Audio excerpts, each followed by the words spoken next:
कौन ब्रह्मा का पिता है, कौन विष्णु की मां, शंकर का दादा कौन है, हमको दे बता। ये जानने के लिए कृपया सुनिए। जगत गुरु तत्वदर्शी संत रामपाल जी महाराज के अमृत वचन सर्व पवित्र धर्मों के पवित्र शास्त्रों के आधार पर।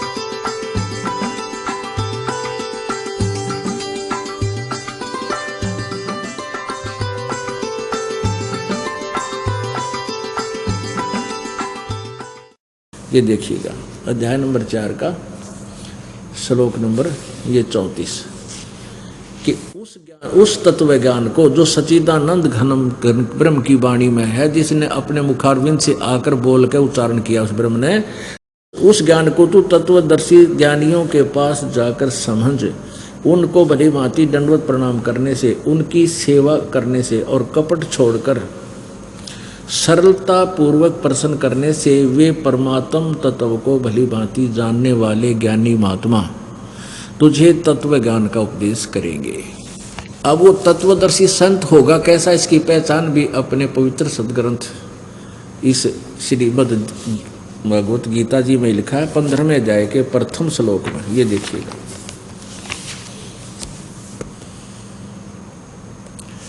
अथ पंचदशो अध्याय 15वां अध्याय। ये देखिए प्रथम में क्या लिखा है, ऊर्ध्व मूलम अधः शाखम अश्वत्थम प्राहु अव्यम छंदासी यस्य प्रणानी ये तम वेद स वेदवित्। ऊर्ध्व मूलम अधः शाखम, ऊपर को जड़ वाला नीचे को शाखा वाला, यो अविनाशी पीपल का वृक्ष कहा जाता है। एवं माने अविनाशी और अश्वत्थम माने मजबूत वृक्ष, पीपल का वृक्ष समझो। प्राहु माने कहा जाता है संसार रूपी वृक्ष है। और छंदासी यस्य प्रणानी, उसके छंदासी माने विभागों को, छंद टुकड़ों को, उसके पत्ते आदि को, यह तम जो जानता है, स वेदवित्, यह तम वेद जो जानता है, वेद माने जानना होता है, जिसको उसका ज्ञान है। स वेदवित्, वह वेद के तात्पर्य को जानने वाला है, अर्थात वो तत्वदर्शी संत है। आदि पुरुष परमेश्वर मूल वाले, इन्हीं के द्वारा अनुवाद पढ़िए। यहाँ गलत किया इन्होंने, अधः शाखम, अधः का अर्थ इन्होंने लिख दिया ब्रह्मा रूप मुख्य शाखा वाले। ये ब्रह्मा विष्णु महेश के ऊपर इनकी बुद्धि है ना थी, अनुवाद के खाक करेंगे ये। यहाँ लिखा अधः शाखम, अधः माने नीचे होता है, इन्होंने किया है। अध्याय श्लोक नंबर 2 में, इसी 15वें में यहाँ देखना, इस 2, ये 3 नंबर है, ये 2 नंबर का अनुवाद है। अधः माने नीचे, अधः, और यहाँ लिखा अधः माने नीचे। तो हम इसी को ठीक कर लें यहाँ से। अधः शाखम ऊर्ध्व मूलम, आदि पुरुष परमेश्वर रूप मूल वाले, यानी ऊपर को जड़, ऊर्ध्व लिखना था, ऊपर को जड़ वाले, अर्थात ऊपर को जड़ तो समझो वो आदि परम परमेश्वर यानी परम अक्षर ब्रह्म है। ये जड़ इस वृक्ष, संसार रूपी वृक्ष की, जिससे सबको राहत मिलती है, जड़ से खुराक जाती है पूरे वृक्ष को। अधः शाखम, यहाँ लिखना है हमने नीचे को शाखा वाला, अधः माने नीचे। ये तो जहाँ बिजली थे बड़ा गोबर कर दिया ना। यहाँ देखो, संसार रूपी पीपल के वृक्ष को अविनाशी कहते हैं, वेद जिसके पत्ते कहेंगे। इन्होंने छंदासी माने वेद लिख दिया। ठीक है, ये अर्थ कुछ भी बना सकते, लेकिन इसका सीधा अर्थ है इसके विभागों को, जो पत्ते आदि विभाग हैं कहे जाते हैं, और उस संसार वृक्ष को ये वेद, ये माने जो पुरुष मूल सहित जड़ से लेकर पत्तों तक जो बता देगा, तत्व से जानता है, वह वेदवित, वह वेद के तात्पर्य को जानने वाला है। यानी वो वेद को सही जानता है, अर्थात वो तत्वदर्शी संत है। अपने आत्मा अध्याय नंबर 15 के श्लोक नंबर 2, 3, 4 में ये बताया है कि तीनों गुण रूप शाखाएं हैं। ये देखना अध्याय नंबर 15 का अब श्लोक नंबर 2 और पढ़ ले। उस संसार वर्ष की तीनों गुण रूप ये जल से बड़ी हुई शाखा, विश्व परवाला शाखा। आप संस्कृत भी पढ़ सकते हैं क्योंकि देवनागरी लिपि है, आप शिक्षित हो और इसमें कोई हम आसानी से पढ़ सकते हैं। देखना ये विषय परवाला शाखा, विषय भोग रूप कोपलों वाली देव मनुष्य और तरक आदि, जिनकी अपनी सोच है। विषय परवाला माने विषय वासना रूपी ये शाखा हैं, नीचे और ऊपर फैली हुई है मनुष्य लोक में। कर्मों के अनुसार बांधने वाली यानी ब्रह्मा विष्णु महेश, ये रजगुण ब्रह्मा सतगुण विष्णु तमगुण शिव जी हमें यहाँ कर्मों के बंधन में बांधने की मुख्य कारण है, मूलानी जड़ है। अपनात्मा देखो ज्ञान ऐसे समझा जाएगा इस पवित्र सदग्रंथ का। वहाँ तो लिखा है कि संसार रूपी वृक्ष की जड़ ये परमात्मा पूर्ण ब्रह्म है, जिससे सबको राहत मिलती है। और यहाँ लिखा है दूसरे मंत्र में कि ये रजगुण ब्रह्मा सतगुण विष्णु तमगुण शिव जी तीनों गुण रूपी शाखा है इस उल्टे लुट के संसार रूपी वृक्ष की, और ये आपको कर्म अनुसार यहाँ बांधे रखने की मूल है, जड़ है, मुख्य कारण है।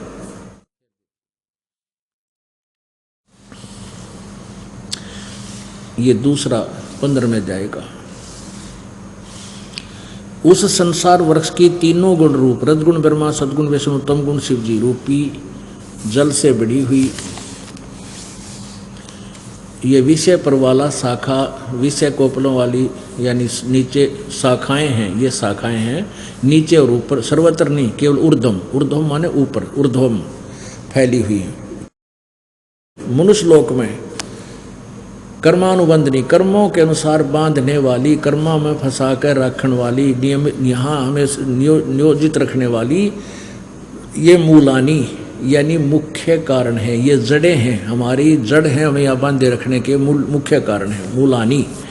और नीचे और ऊपर फैली हुई है, सभी लोगों में नहीं लिखा इसमें, अनुसंततानी यानी व्याप्त हो रही हैं। अब तीसरे में कमाल किया है, इस संसार वर्ष का जैसा स्वरूप यहाँ, जैसा वर्ष स्वरूप जैसा कहा है वैसा यहाँ विचार काल में नहीं है, अर्थात तेरे मेरे डिस्कशन में, इस गीता जी के ज्ञान में। अब क्या कह रहा है कि जो अब मैं तुझे ज्ञान दे रहा हूँ, गीता ज्ञानदाता कहता है, अर्जुन तेरे मेरे डिस्कशन में विचार काल में मैं तुझे यथार्थ ज्ञान नहीं दे पाऊंगा इस संसार रूपी वृक्ष की रचना के बारे में, क्योंकि इसका आदि और अंत यथार्थ रूप से मुझे ज्ञान नहीं। इसलिए कहा कि इसके बारे में तत्वदर्शी संतों को जाकर पूछ। यहां देखना, इस संसार वृक्ष का स्वरूप जैसा कहा है वैसा यहां विचार काल में यानी गीता के ज्ञान में नहीं पाया जाता, क्योंकि न तो इसका आदि है और न इसका अंत था, न इसकी अच्छी प्रकार से स्थिति ही है, यानी जो गीता ज्ञानदाता इससे परिचित नहीं है। इसलिए इस सुविरुद्ध मूलम यानी जिस संसार रूपी वृक्ष का जो जड़ है वो तो अविनाशी है, वो परमात्मा परम अक्षर ब्रह्म आदि पुरुष परमेश्वर, दृढ़ यानी सदा रहने वाला, अति दृढ़ मूल वाले संसार रूपी पीपल के वृक्ष को यानी सारी सृष्टि रचना को दृढ़ वैराग रूपी शस्त्र द्वारा काटकर नहीं, उस तत्व ज्ञान रूपी शस्त्र द्वारा इस उलझी हुई गुत्थी को काटकर, उसके पश्चात इस चौथे श्लोक में बताया है, उसके पश्चात उस परम पुत्र परमेश्वर को भली भांति खोजना चाहिए, जिसमें गए हुए पुरुष फिर लौटकर संसार में नहीं आते, और जिस परमेश्वर से यानी जिस भगवान ने, परमात्मा ने पुरातन संसार वृक्ष की प्रवृत्ति विस्तार को प्राप्त हुआ था, जिस परमात्मा ने इस संसार रूपी वृक्ष की रचना की है, उसी आदि पुरुष नारायण की मैं शरण हूं। इस प्रकार दृढ़ निश्चय करके उस परमेश्वर का मनन और निधिध्यासन करना चाहिए। यानी इससे सिद्ध है कि गीता ज्ञान दाता अपने बारे में कह रहा है कि मैं तो नासवान हूं, तू भी नासवान है, पहले भी जन्म हुआ, आगे भी होगा, और मेरा ओम नाम है। और उस परमात्मा के बारे में जो सारी सृष्टि का रचनहार है, परम अक्षर ब्रह्म है, उसकी जानकारी किसी तत्वदर्शी संत से प्राप्त करें। और तत्वदर्शी संत से प्राप्त ज्ञान के आधार से आपको तत्व ज्ञान रूपी शस्त्र द्वारा इस उलझी हुई गुत्थी को काट कर उसके बाद उस परम पद परमेश्वर के उस परम पद को खोजना चाहिए। इसका अर्थ ये बनता है कि जहां जाने के बाद फिर कभी जन्म मृत्यु नहीं होती, साधक फिर लौटकर संसार में कभी नहीं आते, और मैं भी उसी की शरण हूं। वैसे गीता ज्ञान दाता खुद कह रहा है कि मैं भी उसी की शरण में हूं, केवल उसी की पूजा कीजिए। उसी के बारे में गीता जी अध्याय नंबर 18 के श्लोक नंबर 62 में कहा है कि अर्जुन तू सर्वभाव से उस परमेश्वर की शरण में जा, उस परम अक्षर ब्रह्म की शरण में जा, जिसकी कृपा से तू परम शांति को और सनातन परम धाम को प्राप्त होगा। अपनात्मा वो परमात्मा कौन है? यहाँ थोड़ा सा एक और समस्या आ जाती है कि रजगुण ब्रह्मा है, सतगुण विष्णु, तमगुण शिव जी। ये कंसेप्ट क्लियर करना घना जरूरी है, और ये अपने सदग्रंथों में ही इनकी जो ना हिस्ट्री लिखी है, इनकी इतिहास में लिखा हुआ वही पढ़कर सुनाते हैं। ये देखिएगा श्रीमद् देवी भागवत हिंदी टीका सहित प्रथम भाग, ये कहाँ से प्रकाशित है? अथ देवी भागवतम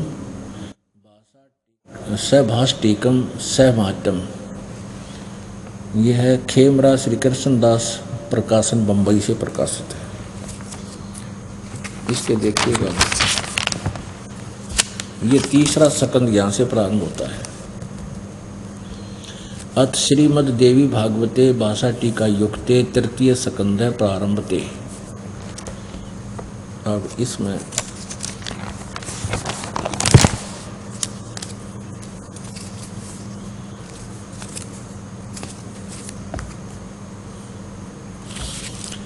ये 11वां पृष्ठ है, इसका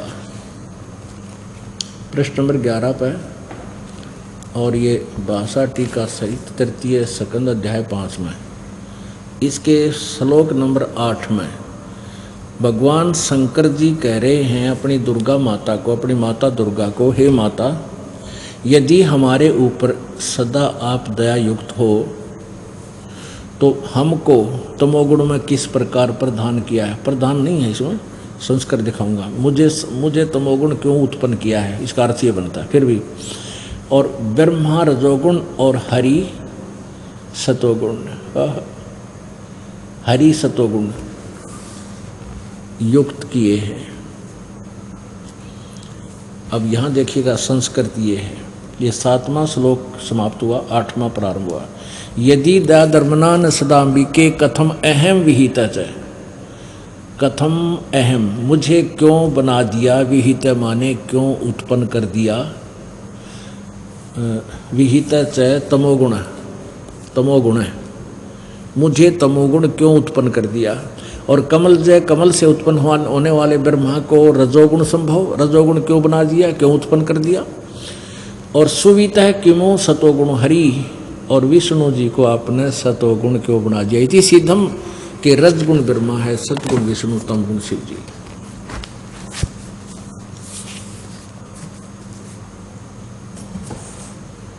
अब ये इसलिए दिखा कि जो पीछे आपने देखा अपने आत्मा दास का केवल इतना ही प्रयत्न है। परमात्मा यही बता रहे थे कि गीता जी अध्याय नंबर 16 के श्लोक नंबर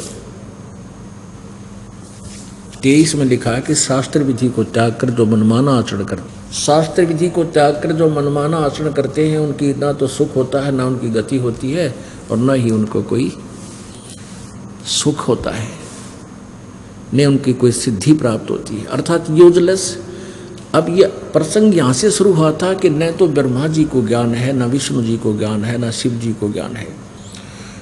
अब यहाँ देखिएगा, ब्रह्मा विष्णु महेश जी की सती थी, उनके ज्ञान की सती थी। अब तभी हम परमात्मा को समझ पाएंगे, जिनको हम भगवान मानते थे उनकी सतीथि से परिचित हो जाएंगे, तभी हम उनसे हटकर अपने यथार्थ मार्ग पर आएंगे। ये निंदा नहीं है दास जो कर रहा है, ये तो एक अनमोल काम कर रहा है। यानी कई अनजान जो अज्ञान आधार पर आधारित हैं कहते हैं आपके गुरुजी तो दूसरों की आलोचना करते हैं, वो अपना ज्ञान बतावें। अरे अपना बता के न बात बिगाड़ रखी है, अपनी अपनी कह गए इस दुनिया के माँ, और बिन साहिब की बंदगी की ठोर ठिकाना ना।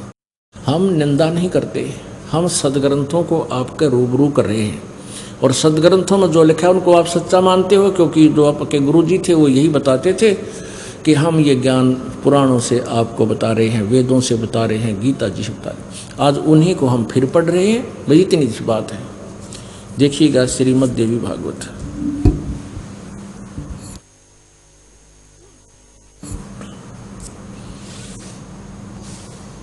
गीता प्रेस गोरखपुर से प्रकाशित है।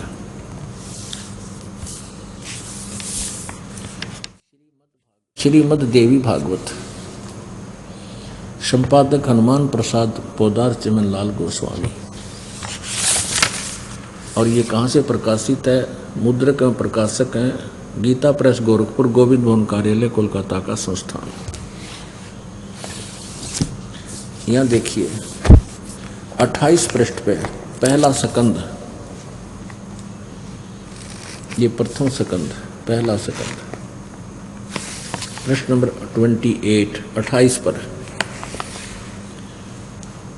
नारद जी ने कहा, महाभाग व्यास जी। अब नारद जी के ज्ञान की, व्यास जी के ज्ञान की, और ब्रह्मा जी के ज्ञान की, और विष्णु जी के ज्ञान की आपके सामने एक झलक दिखाऊंगा।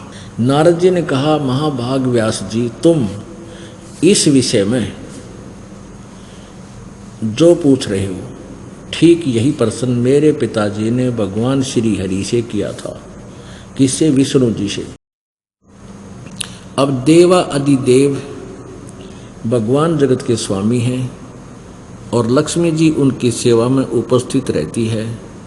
दिव्य कौस्तुभमणि उनकी शोभा बढ़ाती है। वे शंख चक्र गदा और शंख चक्र और गदा लिए रहते हैं, पीताम्बर धारण करते हैं, 4 भुजाएं हैं, वक्ष स्थल पर श्री वत्स का चिन्ह चमकता रहता है। वे चराचर जगत के आश्रयदाता हैं, जगत गुरु हैं, एवं देवताओं के भी देवता हैं। ये तो नारद जी की बुद्धि आली, और व्यास जी सुन ही रहा है, वो तो पहले अज्ञानी है। ऐसे जगत प्रभु भगवान श्री हरि महान तप कर रहे थे, उनकी समाधि लगी थी, यानी विष्णु जी घोर तप कर रहे थे। यह देखकर मेरे पिता ब्रह्मा जी को बड़ा आश्चर्य हुआ। उन्होंने उनसे जानने की इच्छा प्रकट की। किससे? श्री विष्णु जी से ब्रह्मा जी ने जानने की इच्छा प्रकट की। ब्रह्मा जी ने पूछा, प्रभु आप देवताओं के अध्यक्ष ब्रह्मा जी विष्णु जी को सर्वेस्वा मान रहे हैं, जगत के स्वामी और भूत भविष्य एवं वर्तमान सभी जीवों के एकमात्र शासक हैं। भगवान फिर आप क्यों तपस्या कर रहे हैं और किस देवता की आराधना में ध्यान मग्न है? मुझे असीम आश्चर्य ये हो रहा है कि आप देवेश्वर एवं सारे संसार के शासक होते हुए भी समाधि लगाए बैठे हैं। ब्रह्मा जी के विनीत वचन सुनकर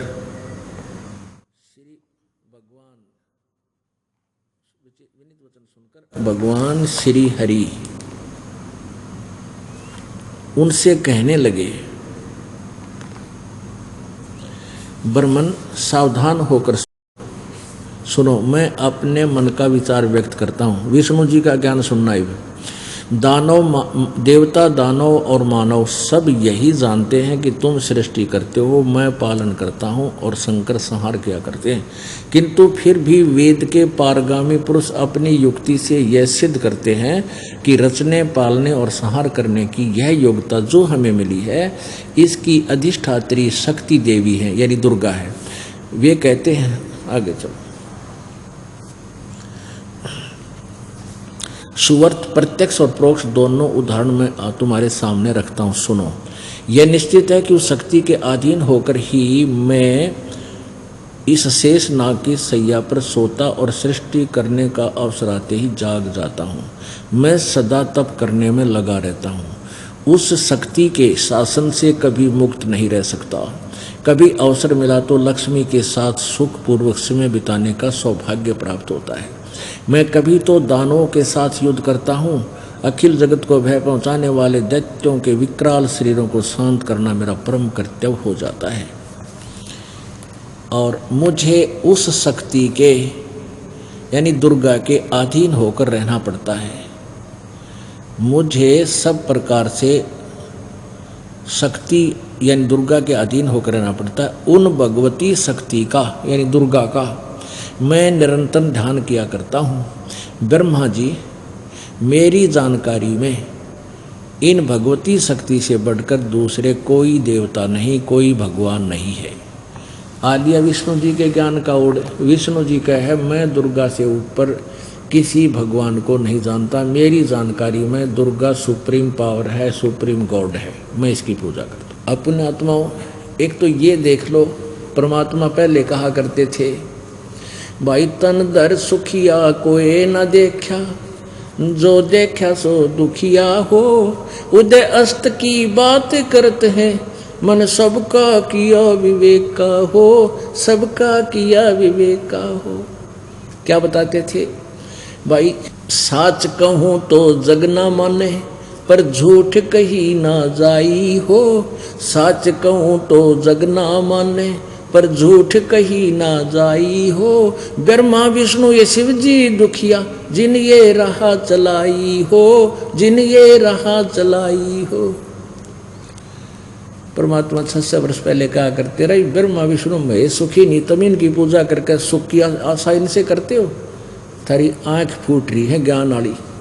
अब ये स्वयं कह रहा है कि मैं ज़्यादातर पहले तो घोर तप करता है, इस काल का जाल है ये।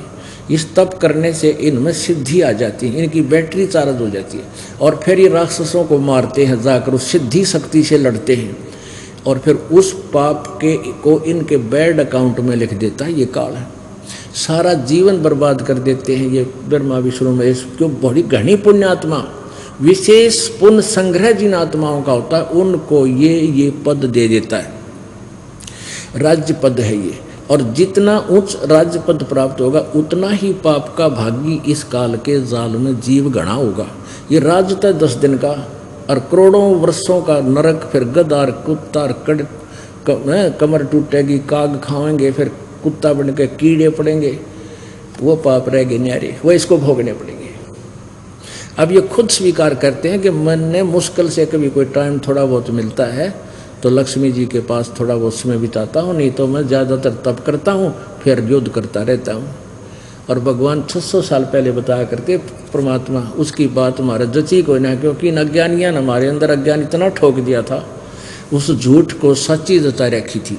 अब विष्णु जी तक है, मैं दुर्गा से ऊपर कोई भगवान नहीं मानता, मैंने बेराय को नहीं, ज्ञान नहीं। अब दुर्गा कहती है कि एक ब्रह्म की पूजा करो, ये और देख लो। वो कहती है कि ब्रह्म की पूजा करो और सब बातें छोड़ दो। ये 7वां स्कंद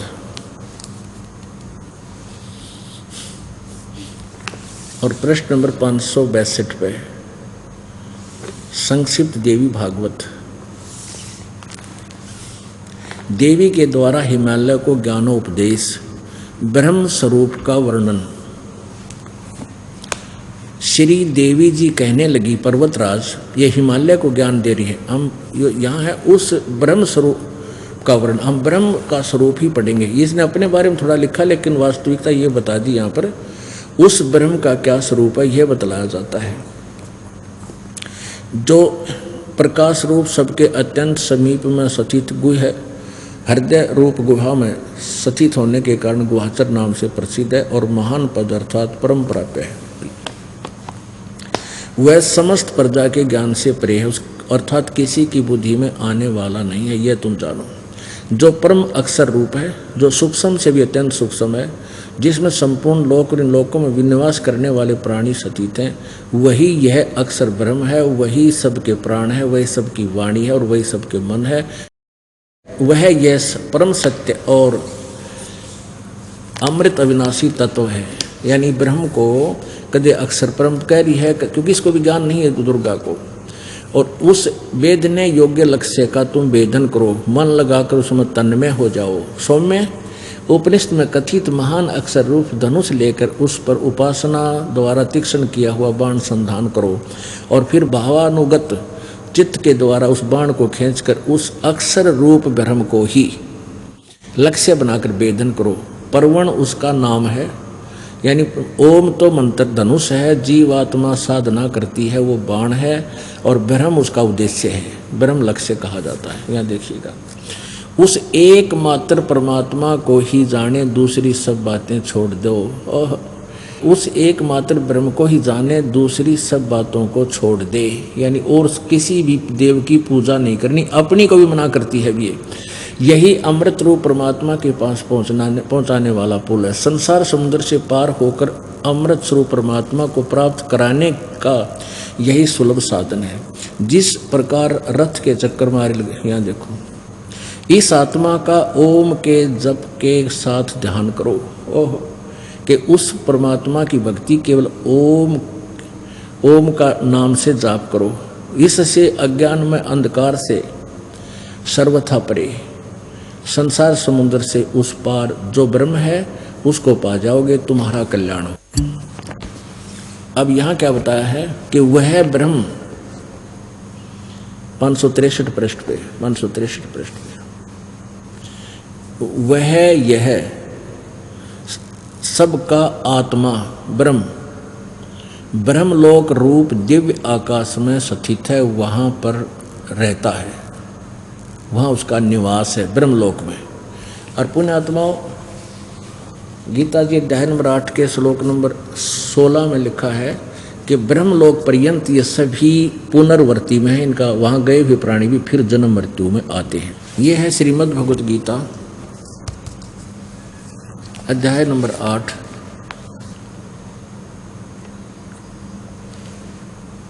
और श्लोक नंबर 16। हे अर्जुन, ब्रह्मलोक पर्यंत सब लोग पुनरावर्ती में हैं। यहाँ देखना, इन पुनरावर्ती का क्या अर्थ दिया है, अर्थात जिनको प्राप्त होकर पीछे संसार में आना पड़े, ऐसे इसको पुनरावर्ती का इन्होंने यहाँ इसका सरलार्थ भी किया है। बताएं कि हे अर्जुन, लोक ब्रह्मलोक पर्यंत सब लोग पुनरावर्ती में हैं। अब यहाँ लिखा ना, इन्होंने आगे अनुवाद गलत किया है, परंतु किंतु मुझे कुंती पुत्र मुझे प्राप्त होकर पुनर्जन्म नहीं होता। अगर ये नहीं बनता, इसका अर्थ है कि जो ये नहीं जानते, जिसका वास्तविक अर्थ ये है, जो ये नहीं जानते कि ब्रह्मलोक पर्यंत सभी तो उल्टे आते हैं, ब्रह्मलोक में गए हुए वापस आते हैं, जो ये नहीं जानते वो मुझे प्राप्त होकर भी जन्म मृत्यु में ही रहते। इसका अर्थ तो ये बनता है, इन्होंने अनुवाद गलत किया है। यदि ये अनुवाद सही हो इनका कि मुझे प्राप्त करके फिर कभी जन्म मृत्यु नहीं होती, तो फिर वो सारे श्लोक गलत हो जाते हैं। दूसरे अध्याय का 12वां, चौथे अध्याय का गीता जी के 4था और 9वां, चौथे अध्याय का 5 से लेकर 9, और भी काफ़ी जगह इसने बताया है कि उस परमात्मा की भक्ति कर वही पूर्ण मोक्षदायक है। तो इससे ये सिद्ध हो गया कि ब्रह्मलोक तक गए हुए भी जन्म मृत्यु में आते हैं, उनका पूर्ण मोक्ष नहीं होता। इति सिद्धम। अब ब्रह्म कहता है, अपने अभी पहले सुना कि हे अर्जुन, तू सर्वभाव से, गीता जी अध्याय नंबर 18 के श्लोक नंबर 62 में, तू सर्वभाव से उस परमेश्वर की शरण में जा जिसकी कृपा से, यानी वो उसकी पूजा के लिए बताता। जैसे गीता जी अध्याय नंबर 15 के श्लोक नंबर 4 में आपने पढ़ा कि तत्व ज्ञान प्राप्त होने के उपरांत उस परम पद परमेश्वर की खोज करनी चाहिए, जहाँ जाने के बाद फिर कभी लौटकर संसार में साधक नहीं आते। और जिस परमात्मा ने सारे ब्रह्मांडों की रचना की है और मैं भी उसी की शरण में हूँ, ये दृढ़ निश्चय करके उससे की भक्ति करनी चाहिए। और यही गीता जी अध्याय नंबर 18 के श्लोक नंबर 62 में कहा है कि अर्जुन, तू सर्वभाव से उस परमात्मा की शरण में जा। वो परमात्मा कौन है, कैसा है, कहाँ रहता है, वह परमात्मा परम अक्षर ब्रह्म है और उसका नाम कबीर देव है, कबीर साहब है। उसके विषय में आपको जानकारी देते हैं। उस सूक्ष्म वेद की कुछ उस अमर वाणी को आपको सुनाते हैं, जो कितनी मार्मिक है, कितने गूढ़ रहस्य से युक्त है। आदरणीय गरीबदास साहिब जी को परमात्मा की प्राप्ति हुई। परमेश्वर स्वयं आकर के उनको गांव छुड़ानी, जिला झज्जर, हरियाणा प्रांत, भारतवर्ष में वो स्वयं परमेश्वर पूर्ण ब्रह्म, परम अक्षर ब्रह्म एक साधु रूप बनाकर गरीबदास जी को खेतों में मिले, जिसमें गरीबदास जी अपनी ही गायों के पाली थे, गवाले थे। वहाँ से उनकी आत्मा को सचखंड सतलोक लेकर गए। ब्रह्मा विष्णु महेश की सब सतिथि से परिचित करवाया। आज से लगभग 250 वर्ष पहले गरीबदास जी ने आंखों देखा वर्णन कबीर परमेश्वर की महिमा का लिखा हुआ है अपनी अमरवाणी में, और कबीर जी ने उनके अंतःकरण में अपना वो सूक्ष्म वेद फीड कर दिया था। उन्होंने दोबारा फिर उस परमात्मा के ज्ञान को दोबारा प्रकाशित किया।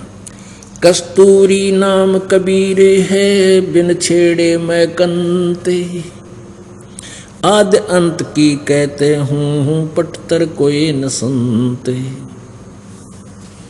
कस्तूरी नाम कबीर है। आय हाय, कहते हैं कस्तूरी की इतनी अच्छी सुगंध होती है, उसने छेड़ो, उसको कहीं पर लगाओ या ना लगाओ, जहाँ भी वो रखी है उसकी आसपास के क्षेत्र में अपने आप सुगंध फैल जाती है। कस्तूरी नाम कबीरे है, बिन छेड़े मैं कंते, आदि अंत की कहत हूँ, पटतर कोई न संत। उसके बराबर ना तो कोई संत है और ना ही कोई भगवान है। आदि अंत यानी शुरू से लेकर आखिर तक का ये निचोड़ सुन ले। चिदानंद चंदन कला अवगत लहर उठनते, जिन आकार अजोखे पद त्रिकुटी में दिखनते। नैनो मद निरखत रहे अवगत नाम कबीर, बेड़ा पार लगाए हूँ सुरत सरोवर तीर। ना सतगुरु जननी जन्या, जाके माने बाप। अब गरीबदास साहिब जी आंखों देखा बता रहे हैं कि वो कबीर परमात्मा जो सतगुरु रूप में यहाँ आते हैं, यथार्थ ज्ञान देते हैं। ना सतगुरु जननी जन्या, जाके माए न बाप, पिंड ब्रह्मंड से बाहर है जाना तीनों ताप। नैनो मद निरखत रहे अवगत नाम कबीर, बेड़ा पार लगाए हों सुरत सरोवर तीर। दो नैनो बिच कमल है उजल हिरंबर धाम, शेष शेष फुल रटत है जिन्होंने पाया राम। कहते तुम क्या साधना करते हो, जय राम राम राम जय जय राम, सीता राम राधे श्याम, राम राम राम राम। कहते इस राम राम के करने से यदि तुम्हें भगवान मिल जाता तो शेष नाग जी 1000 उसका मुंह है फन, और एक फन में 2 जीव हैं, और एक बार में वो 2000 बार राम राम जब पैर उससे दिन का लाग रहा जब तक जन्म हुआ है, आज तक तो उसने राम मिला को नहीं। यानी गुण तीनों की भक्ति में ये भूल पड़ो संसारे, कहे कबीर निज नाम बिना भाई कैसे उतरो पारे। निज नाम यथार्थ मंत्र, यथार्थ भक्ति मंत्र नाम के बिना तुम पार नहीं हो सकते। गरीब शेष 88 ना गए, 2400 पर चोख, 3300 पर तलब है, कोई बकरा कोई बोक। क्या बताते हैं कि ना तो ये 88,000 ऋषि पार हुए, और ना ये 24 अवतार और 33 करोड़ ये देवता। इनके ऊपर भी काल का जाल है, काल का फरमान इनके पास आता है, काल का तलब है, और ये 84 लाख योनियों में धक्के खाते हैं, भटकते हैं। कोई बकरा बनता है, कोई बोक बनता है। एक बार जब राजा युधिष्ठिर जी ने यज्ञ की थी, अश्वमेध यज्ञ की थी, इसलिए कि मेरे को ये भयंकर स्वप्न दिखाई दे रहे हैं, ये किसी प्रकार ये तीन ताप का कष्ट मेरा हरण हो, दूर हो। तो श्री कृष्ण जी के बताए अनुसार साधना की गई थी और उसमें एक यज्ञ की गई थी और उसमें एक टर्म एंड कंडीशन रख दी थी कि सभी संत ऋषि महापुरुष देवता सभी को आमंत्रित करो और जब सब भोजन खा लेंगे, भोजन जब खा लेंगे तो ये शंख, एक शंख रख दिया अलग से, एक सुसज्जित स्टेज बनाकर एक आसन पर, कि ये शंख अपने आप बजेगा। यदि शंख बज गया तो समझो आपकी यज्ञ पूर्ण होगी, यानी तुम्हारा संकट निवारण हो जाएगा, अन्यथा नहीं होगी। तो उस यज्ञ में कौन आगे थे? 33 करोड़ देवता, 88,000 ऋषि, 12 करोड़ ब्राह्मण और ब्रह्मा विष्णु महेश गुप्त रूप में, और साथ में ये ज्योति निरंजन काल भी अन्य रूप धारण करके आ गया था और सभी ने भोजन कर लिया था, वो शंख नहीं बजा। तब श्री कृष्ण जी में प्रेरणा दी परमात्मा ने अपनी सतिथि को जीवित रखने के लिए। तो श्री कृष्ण जी ने भी भोजन खा लिया था। अब युधिष्ठिर जी ने पूछा, प्रभु हमारे पाप गणे हैं, हमने बहुत जुल्म किया महाभारत के युद्ध में, जिस कारण से हमारी यज्ञ पूर्ण नहीं हुई, शंख नहीं बजा और सभी ने भोजन खा लिया, प्रभु हम घने पापी हैं। श्री कृष्ण जी ने कहा था, भाई इसमें शंख बजाने वाला कोई साधक है ही नहीं, और ये जितने दिखाई देते ना अपने, ये भक्त नहीं है, ये ऋषि, ये मोक्ष मार्ग को पर नहीं लगे हुए ब्रह्मा, ये सभी देवता जितने 33 करोड़ देवता, 88,000 ऋषि, उसमें इसी तो बैठी थी ये वशिष्ठ मुनि जैसे और मारकंडे ऋषि जैसे और भाई सारे 9 नाथ 84 सिद्ध, ये गोरखनाथ जैसे भी आत्मा गुप्त रूप में वहाँ आई हुई थी, और उनके भोजन खाने से भी उनका यज्ञ संपूर्ण नहीं हुआ था। तो श्री युधिष्ठिर जी उनके मुंह की तरफ देख रहे हैं, श्री कृष्ण जी की तरफ, जैसे हक्के बक्के से रह जाते हैं कि ये भगत को ना। श्री कृष्ण जी में मालिक ने प्रेरणा दी, कबीर जी ने, और श्री कृष्ण जी बोला कि भाई ये भगत को नहीं, ये तो सारे 84 लाख योनिया में गधे कुत्ते सूर बनेंगे। अब युधिष्ठिर के उनके मुंह की तरफ देख रहा, जैसे आंखें फट जाती हैं। कृष्ण जी समझ गए कि ये मेरी बात पर यकीन नहीं कर रहा। श्री कृष्ण जी ने कहा कि युधिष्ठिर मेरी बात पर यकीन नहीं है? अगर नहीं जी, ऐसी कोई बात नहीं हो सकती, आप जो को और सच्ची ना हो, पर मेरी बुद्धि छोटी है, मेरे नूना जसदी से तोब बैठे ये 33 करोड़ देवता, 88,000 ऋषि, 12 करोड़ ब्राह्मण जो चारों वेदों को कंठस्थ किए बैठे, और यहाँ बैठे इंद्र के लोक की बात बता दें। कृष्ण जी बोले ये जंत्र मंत्र कर सके, इनका मोक्ष नहीं हो सकता।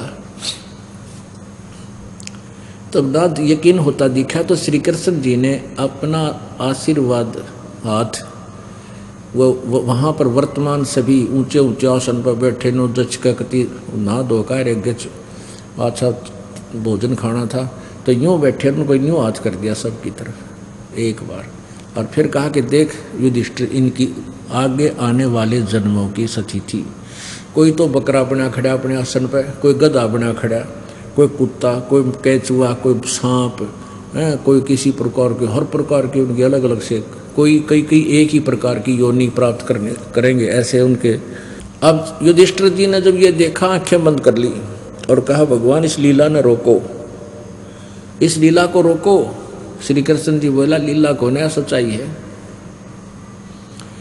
इनके पास यथार्थ भक्ति नहीं, तो मान बढ़ाई के भूखे हैं, सिद्धियां प्राप्त किए, यहाँ फूले फिरे हैं, एक दूसरे पर चौधरी पाक रहे हैं, ये मोक्ष मार्ग नहीं है। परमात्मा ने, क्योंकि परमात्मा ही साची बुलवाता है। जैसे गीता जी का ज्ञान देते समय परमेश्वर ने इस काल से सच्चाई को, आदि मैं काल हूँ, सब ने खान आया हूँ, और वो परमात्मा कोई और है ना, तो कति ना बोलो, उस परमेश्वर के हाथ में रिमोट है। हमसे कितने सियाणे बंडा, हम जीव के जीव हैं,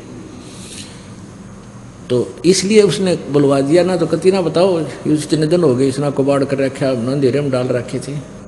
पता था परमात्मा ने मेरे बच्चे गीता को सच्ची मानेंगे और गीता के बारे में इनको पता नहीं होगा, मेरा दास आएगा, इनको सच्चाई से परिचित करवाएगा, मुझे पहचान लेंगे, इनका मोक्ष कर दूंगा, सतलोक ले चलूँगा। मेरे बच्चे यहाँ बहुत दुखी हो रहे हैं, कोई गधा बन रहा है, कोई गधी बना है, कोई कुत्ता, कोई कुतिया, बिरान मैटी हो रही। और मनुष्य जीवन में कौन सुखी? ब्रह्मा विष्णु महेश तक सुखी नहीं है। तो यहाँ वो सूक्ष्म वेद भी यही बता रहा है। 88 ना गए 24 पर चोख, ये 24 अवतार इस विष्णु जी के और आदि ये 24 अवतार भगवान के, ये भी नहीं पार हो सकते। 33 पर तलब है, कोई बकरा कोई बोक। 33 करोड़ देवता भी कहते हैं ये भी कोई बकरा बनेगा कोई बोक, यानी 84 लाख योनियों में जाएंगे। 88 5 में 25 में पूछे, ये तो अस्थिर है नहीं कभी मुकाम के बेकूच। 24 अवतार तक हो चुके हैं, 25वां और आवेगा नीकलंग नाम से कलयुग के अंत में। राजा हरिश्चंद्र जी स्वर्ग में बैठे हैं, उनको फिर यो चौधरी बना के भेजेगा काल, यहाँ पर यहाँ का अवतार बनाओगा। और वो क्या करेगा? कलयुग के लास्ट में कृतघ्नी लोग हो जाएंगे। अब ये जो समय चल रहा है वर्तमान का पुण्यात्माओं, ये मोक्ष काल है। अब ये मोक्ष समय है और ये कुछ 1000 वर्षों तक रहेगा।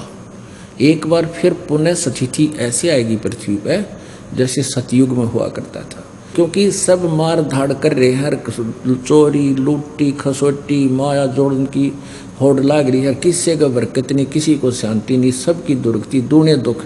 निरे मेडिकल खोल लिए, शहर शहर में निरे हॉस्पिटल प्राइवेट भी, हर सब का भीड़ जो खचाखच भरे रहते हैं, क्योंकि उनके पाप नहीं कट सकते, वो उड़ मर जाए सड़ का हॉस्पिटलों में। और परमात्मा की दया से वो रोग आपके वैसे ही ठीक होने लग जाएंगे, क्योंकि परमात्मा से बड़ी कोई शक्ति है ही नहीं। लेकिन वो होंगे किस तरह? इस विधि से आपके अंदर नम्रता, आपकी भक्ति बढ़ेगी। तो ऐसे ये एक बार पूरे विश्व में एक बार या दौड़ रुकेगी, नहीं तो आग लाग रही है। बाण भाई का प्यार रहा नहीं, माया माया दिखे, भाई भाई का माया के ऊपर मिनट में मुकदमा, लट्ठम लट्ठा, बाप की इज्जत नहीं, माता पिता से प्यार रहा नहीं, और कोई साहूकार दिखता ना। मान किसी ने 2 नंबर करके इकट्ठा भी कर लिया, फिर पाप का भागी बनेगा, आगे 84 लाख योनियों में दुख पाओगे। तो बालक नादान बच्चे हैं जो जहर खा रहे हैं, जब इनको ज्ञान हो जाएगा फिर छुएंगे नहीं, हाथ भी ना लावें। तो अब ये समय बहुत अच्छा चल रहा है। लास्ट अब क्या होगा? जब ये युग, ये कुछ समय है, मालिक का ये ज्ञान पूरे विश्व पर जाएगा, इसने कोई नहीं रोक सकता, क्योंकि सबको जरूरत है परमात्मा की, और यहाँ सुख होता है सबको। तो वहाँ जाने के बाद तो फिर लास्ट में कति कृतघ्नी प्राणी हो जाएंगे, भक्ति कोई करेगा ही नहीं, क्योंकि अभी तक तो ये ही नहीं पता था भगवान कौन है, मंत्र कौन सा जिस तो भगवान मिले, ये रोड़ा रड़ा रखी थी बात। अब ये कंसेप्ट क्लियर हो गया। अब कबीर परमात्मा ने क्या बताया था कि 9 मन सूत उलझिया, ऋषि रहे जखमार, और सतगुरु ऐसा सुड़ जाए दे उड़ जाए ना दूजी बार। 1 किलो सूत हो ना, सूत धागा, पहले कच्चे सूत होया करते, वो उलझ जाता, जब उन्हें खींचा तो टूट जा, गांठ पड़े, वो धीरे धीरे सुलझाना पड़ता था। वो सारे दिन में 1 किलो भी सुलझ कर नहीं देता था। परमात्मा कहे इन ऋषियों ने, अज्ञानियों ने, इन महर्षि कहलाने वाले कथित ऋषियों ने इस ज्ञान को अज्ञान बना दिया, 9 मन सूत उलझा दिया, उल्टी कथा सुना के वेद विरुद्ध ज्ञान दे के सबके हृदय में यो अज्ञान ठोक दिया। अब 9 मन सूत उलझा रखा है इस ज्ञान का, और कहते हैं 9 मन सूत उलझिया, ऋषि रहे झकमार, और सतगुरु ऐसा सुलझा दे उलझ जाए ना दूसरी बार। अब यो ऐसा सूत सुलझा दिया गया है, ये तत्व ज्ञान रूपी एक ऐसा रोशनी दे दी है, ये सारा सूत सुलझा कर तय करके रख दिया। अब ये उड़ जाएगा, इस कलयुग में नहीं उड़जेगा यो ज्ञान, जिसने भक्ति चाहिए। अगर भक्ति करना बंद कर देंगे वो अलग बात है, क्योंकि ये कुछ दिनों तक ये साइंस काम करेगी। अब पुण्यात्माओं, आज साइंस के चक्कर में आकाश में बना के विमान घूम रहे हैं, इससे भूल गए भगवान को। अगर 2 वर्ष वर्षा ना करे परमात्मा, ये धरे के धराए रह जाएंगे। कंप्यूटर, सैटेलाइट, नेट, इंटरनेट, इन्हें कोई देखने ही ना रहेगा, मर जाए भुगत भुगत तरफ तरफ का। तो एक समय ऐसा आएगा कलयुग में, फिर काफ़ी वर्षों के बाद वर्षा बंद हो जाएगी। ऐसे वर्षा पड़ा करेगी जैसे वो, इस साइंस का नामो निशान नहीं रहेगा। और सब कृतघ्नी प्राणी हो जाएंगे, मांस, कच्चा मांस खाओगे, चोरी जारी करके सारे, मतलब ऐसा बुरा हाल हो जाएगा। और 5 वर्ष की लड़की के संतान होनी शुरू हो जाएगी। 20 वर्ष की आयु होगी, उसमें 5 खंड होंगे। 15 वर्ष की आयु में सभी मनुष्य, स्त्री पुरुष, युवा भी हो लेंगे, बूढ़े भी हो लेंगे, मर भी लिया करेंगे। और बिल खोद के, क्योंकि कद बहुत छोटा हो जाएगा, 1.5 फुट का, और पूरी पृथ्वी पर जैसे कीड़े मकोड़े हुआ करें, इतनी जनसंख्या हो जाएगी, बिल खोद खोद का अपने वो मकान बना लिया करेंगे। और फिर इतने कृतघ्नी हो जाएंगे, भगवान का कोई नाम रख लेगा नहीं, सभी दुष्ट हो जाएंगे। तो उस समय ये निकलंक नाम का अवतार होगा। 25वां अवतार, और 10वां भी उसी को कहते हैं, 25वां भी उसी को कहते हैं। उसकी बहुत लंबी खड़ग होगी, तलवार होगी, वो अच्छी मजबूत शरीर का होगा। और फिर इनको ऐसे काटेगा जैसे अड़ंगा काटा कर किसान खेत में, इन सभी को मारेगा। उस समय किसी के हृदय में जरा सा भी कोई परमात्मा की जगह बची हुई होगी। वो कौन होंगे? वो आप में से होंगे, क्योंकि जो ई पार हो गए, पूरा विश्वास करके, भक्ति सत करके, मर्यादा में रहे तो पार हो जाएंगे। और कुछ रह गए, काल के हाथ लग जाएंगे, उनका फिर मनुष्य जन्म होता रहेगा इस पुण्य के कारण। और भक्ति आगे करेंगे नहीं, वो पुण्य ही उनके कई जन्मों तक चलते रहेंगे। फिर थोड़ी बहुत चाह उनके भगवान की फिर भी रही रहेगी, उसमें फिर वो बचेंगे। और जमीन जो है 3 हाथ समझो, 4.5 फुट नीचे तक, इसमें ऊपर से लेकर 4.5 फुट तक उपजाऊ अंश नहीं रहेगा। आप देख रहे हो, एक फसल को तैयार करने के लिए दे खाद पे खाद, ये दे खाद पे खाद, यूरिया और फलाना, और कितने कट्टे इसमें जहर ठोकर लाए गए। अंत में यह कति निष्क्रिय हो जाएगी, यह योग्य नहीं रहेगी काश्त करने की, उपजाऊ नहीं रहेगी। तो फिर क्या होगा कि फिर बहुत ज़बरदस्त वर्षा होगी, पूरी पृथ्वी पर जल ही जल कई फुट खड़ा हो जाएगा। और कई वर्षों में जाकर के वो धीरे धीरे सूखेगा। और नीचे जो जहर चला गया पृथ्वी में, वो ऊपर आएगा, ऊपर आकर के वो ऊपरली सतह पर, पृथ्वी को नीचे से फिर घास जमेगा, ऊपरली सतह पर वो विष खत्म हो जाएगा। और नीचे से उपजाऊ अंश काफ़ी वर्षों तक जब उसमें खड़ा रहने से फिर घास फूस पैदा होगा पृथ्वी पर, पेड़ पौधे हो जाएंगे हरिये पे। और वातावरण दूषित होने के कारण आपका कद घट जाएगा, इस जीव का कद, हाइट कम होती चली जाएगी। तो प्रदूषण को फिर ये वृक्ष ठीक करेंगे, पूरी पृथ्वी पर वन ही वन हो जाएंगे। और सारे जो प्रदूषण को, वन ऑक्सीजन को छोड़ेंगे, कार्बन डाइऑक्साइड ग्रहण करेंगे। इस प्रकार ये पूरे वातावरण को फिर परिवर्तित कर देंगे। और फिर क्या होगा कि माता पिता तो छोटे छोटे होया करेंगे, और बेटा बेटी उनसे दुगनी उम्र के, दुगनी हाइट के होने लग जाएंगे कुछ ही दिनों में। और फिर सतयुग प्रारंभ हो जाएगा। और जो अच्छी आत्माएं फिर सतयुग में जन्म लेंगी, लेकिन वो होंगी वही जो अब विचलित रह जाएंगी, और ईब पार होगी, उनका फिर जन्म नहीं होगा। वहाँ आपकी ऐसे ही मनुष्य जीवन होगा, आपका ऐसा ही परिवार होगा। जैसे आप यहाँ जन्मे तो आपको धीरे धीरे आपका पूरा एक संसार बस गया, ऐसे ही वहाँ आपका एक परिवार होगा। जो अच्छी आत्माएं आपके बच्चे हैं, अगर वो भक्ति करके तो जो के तो ये बच्चे आपके साथ वहीं आ लेंगे। और नहीं, वहाँ पर आपको बहुत अच्छी व्यवस्था होगी, और वहाँ से भी आपको अलग से परिवार आपका उसी तरह होगा। और मृत्यु नहीं, बुढ़ापा नहीं, और किसी चीज़ का अभाव नहीं। तो यहाँ जो प्रसंग चल रहा था, 88 में 2500 में पूछे, ये तो अस्थिर है नहीं, कबे मुकाम कबे कूच। 88,000 ऋषियों में, और ब्रह्मा, विष्णु, महेश, माया और धर्मराया, इन 5 को में, और फिर ये तो अस्थिर है नहीं, और कदे मुकाम कदे कूच, यानी इनकी भी सबकी जन्म मृत्यु होती है। ये स्थिर नहीं है, ये अविनाशी नहीं है। 10वां तो अवतारे है हिमालय का नीर, बहुतक गोते खाएंगे सतगुरु कहे कबीर। शब्द संदेशा कहते हूँ भिन्न भिन्न भेद विचार, इसको माया जानियो हो 9-10वां अवतारे। माया माने ये भी जन्म मृत्यु के अंदर माया के खिलौने हैं। 9वां और 10वें जो अवतार हैं ये भी माया ही के अंदर, काल के अंदर ही उलझ पुलझ हैं। कृष्ण कन्हैया राम हैं ये बलि 52 अवतार, अरणा कुश नरसिंह है सब माया विस्तार।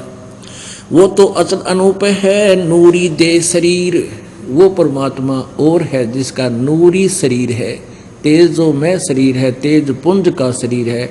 अब हमारा शरीर है 5 तत्वों के पुंज का, पुंज माने समूह, 5 तत्वों का पुंज है, और वो केवल एक नूरी तेज पुंज का शरीर है परमात्मा का। निराकार शरीर है मालिक, निराकार है परमात्मा, निराकार नहीं नर आकार, मनुष्य जैसा साकार है।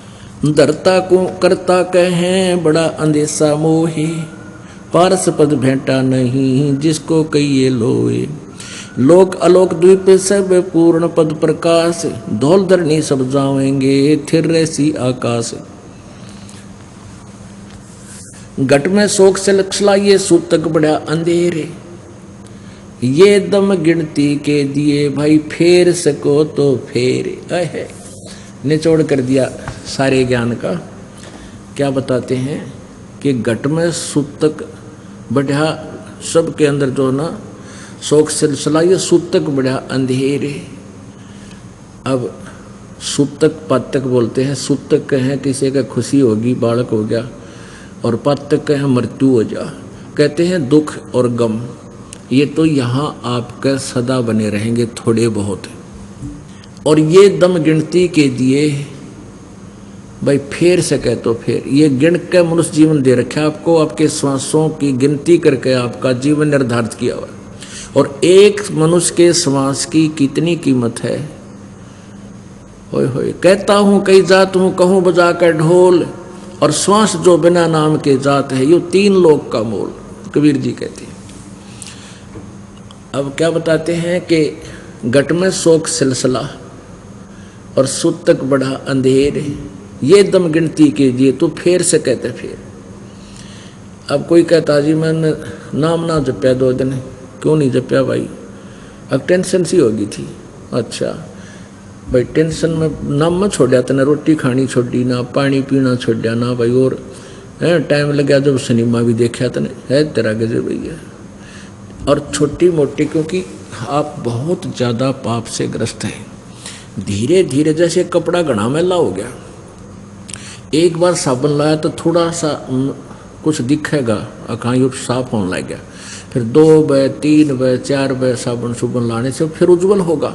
तो ऐसे ही आप जी भक्ति कर रहे हो, धीरे धीरे आपके युगों युगों के ढेर हैं पाप कर्मों के, और ये साबुन और जल अभी प्राप्त हुआ ही शुरू है आप लगाने इसमें, अब देखना निर्मल हो जाओगे।